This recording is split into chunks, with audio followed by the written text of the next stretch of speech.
What is going on, everybody? Welcome back to my channel. For this week's video, I am going to be sharing 3 incredible weekday perfect winter warming recipes. First recipe that I'm going to share with you is a butter bean, cauliflower and spinach, creamy, coconutty warming curry. Another recipe is a swede, pea and kale soup. Swedes are in season right now, so they are tasting incredible. They are super sweet. The third recipe that I will share is a really simple, yet effective, yet delicious, stuffed, fully loaded sweet potato. We have garlicky oyster mushrooms and spinach, roasted chickpeas, and the most delicious divine coconut coriander yogurt dressing, which will blow your mind. If you happen to try them out, as always, please tag me on my Instagram at Tish Wonders. If you like the look of the recipes that you are about to see and you would like to explore more of my recipes, I have ebooks available on my website, which you can go and check out. I will link the link in the description box below. All of the recipes will also be in the description box below. If you have anything to ask me,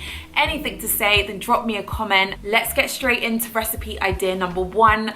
Whew, let's go. The first recipe that I'm going to share has been a staple of mine, and it is the most creamy, warming, delicious cauliflower, spinach and butter bean curry. So you guys know the drill when it comes to me soaking beans, nuts, seeds, grains. These butter beans were soaked for a long time. Once they were soaked, I washed and rinsed them, placed them into my pressure cooker alongside some fresh water, a strip of sea vegetable kombu, which will soften the beans, and some sea salt. It was time for me to prepare the base of my curry, which is always going to include onions, a lot of garlic, and some grated ginger. So I chopped up the onions and garlic, grated the ginger, and then it was time to prep the cauliflower, which was really simple. I just chopped it into small florets. So I chose to place the cauliflower florets to steam. So I continued by placing the spice seeds, which included coriander seeds and cumin seeds, into a mortar and pestle, just giving it a good grind until everything had broken down. So I heated some coconut oil in a pan, added in the spice seeds on a really low heat. You don't want a high heat because you don't want to burn the spices at this point. And then I placed in the onions and just mixed everything. Next, I placed in the chopped garlic and the grated ginger, and then just let everything cook down for about 10 minutes until soft. So I threw in some sea salt, some black pepper, and then it was time to use all the wonderful spices and build the flavors and layers to this curry. So I threw in some garam masala, some turmeric, curry powder, ginger powder, and a good splash of water just to cook everything down. Next, I placed in the steamed cauliflower florets and just gave everything a mix. If you're not a huge fan of coconut, then you can leave this step out, which is to add some coconut cream. This just adds more flavor, more richness, and of course a coconutty essence to the curry, which is what I like. Follow on by adding some fresh coriander, some tomato paste, and then swirl in that coconut milk.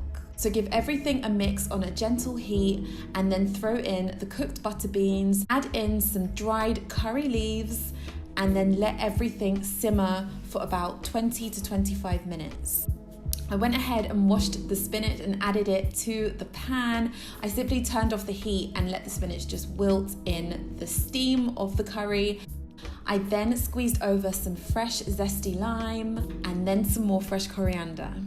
As an extra addition to this plate, I just caramelized some red onions, and then it was time to serve up the most amazing butter bean, cauliflower and spinach curry. You can plate the curry however you wish to. I chose to serve mine with a little bit of brown rice, and then I topped it with the caramelized red onions and some more fresh coriander.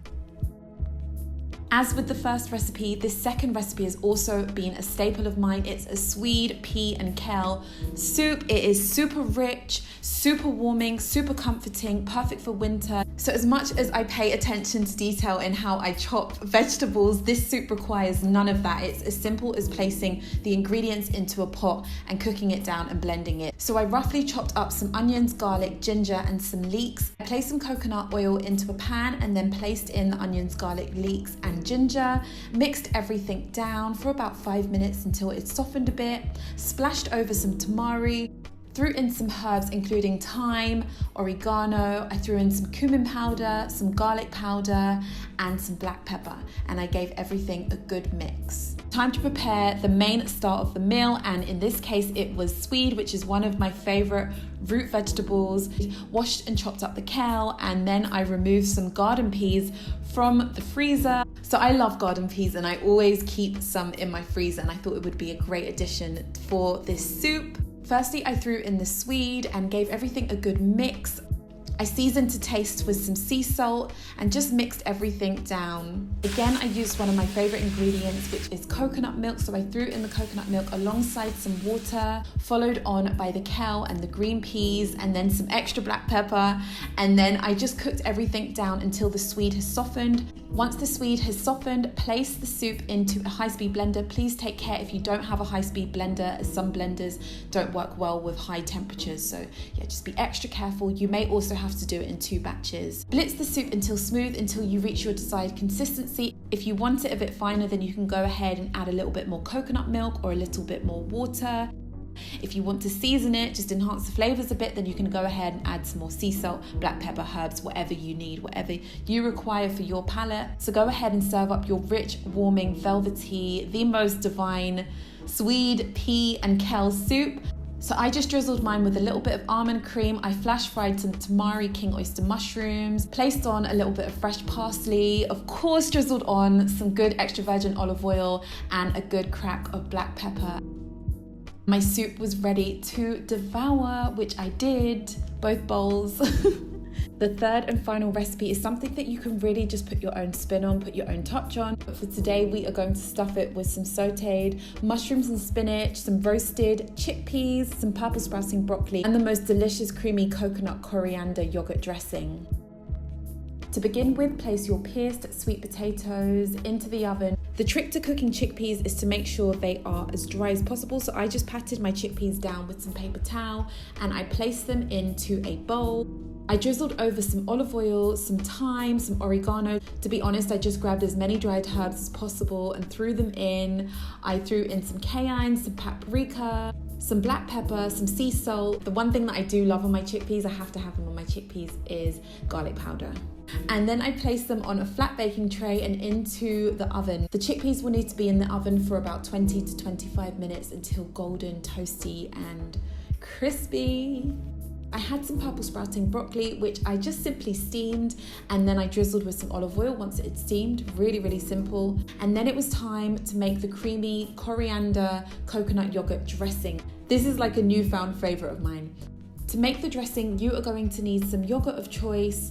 I like to use this Koyo coconut yogurt, lemon, garlic, olive oil, and some fresh coriander, some sea salt, and some black pepper to taste as well. So I threw all of the ingredients into a blender and then blitzed until it was smooth and had this bright green, just gorgeous color.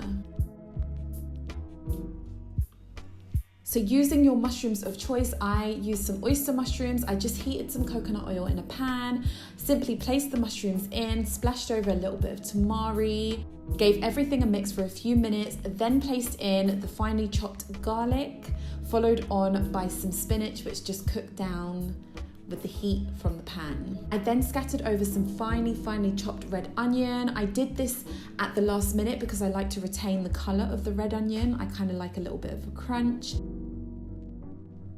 So I placed in the mushrooms and spinach, followed on by the steamed broccoli, the roasted chickpeas, that coriander yogurt dressing, which is just, so good.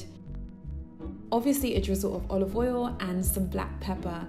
So that was my simple go-to stuffed sweet potato. As I said, you can put your own stamp on it, put your own flair, see what ingredients you have lying about in your fridge, and just prep something really, really delicious and simple.